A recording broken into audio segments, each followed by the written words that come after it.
Let me go to you first, Mr. Contour.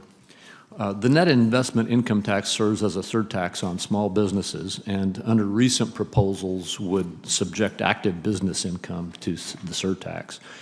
I think that, and I think you agree, that would result in higher rental housing costs. Can you explain how expanding the NIIT to include active investment income would result in higher rent? Sure. There's the consensus is, or the consequences are especially acute for renters because it's just another cost associated with operation of an apartment complex. So that previously that active income was not taxed.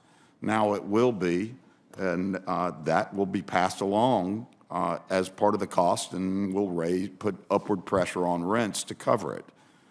There's no magic wand in how much rents are charged. They are absolutely directly related to revenue versus expenses. Thank you.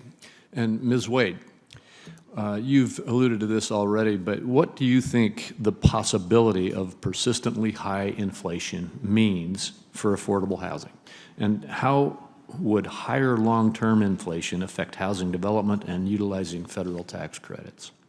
Well, Senator, that is a great question, and thank you. Persistently high inflation will mean persistently high rent increases.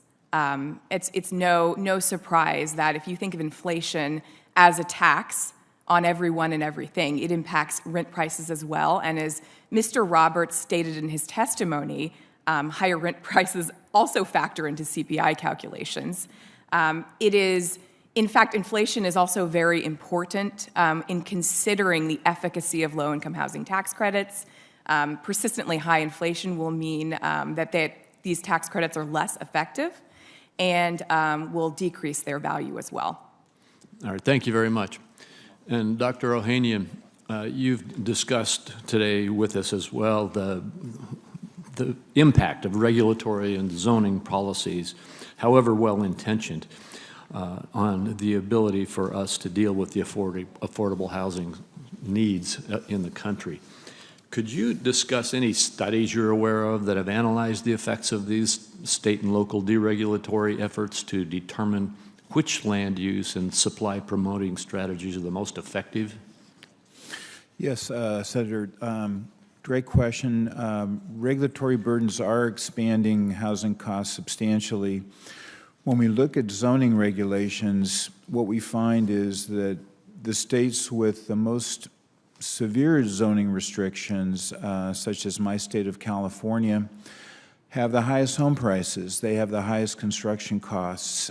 Construction costs rise as development is delayed due to lots of litigations and lawsuits that are often based on not in my backyard types of arguments.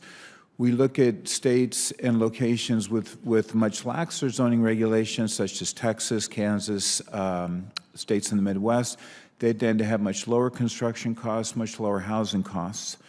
So there's been a number of peer-reviewed studies. They all kind of come to the same conclusion, which is that land use regulations substantially drive up home prices, construction costs, and depress American welfare. And there's a lot of progress that could be made. Senate Bill 1416 is an important step in that direction by requiring agencies to compile data and report on how they are managing their land, and being held somewhat accountable for how they're dealing with the needs to build more housing in very high demand areas. All right, thank you very much. Thank you, Mr. Chairman. Thank you.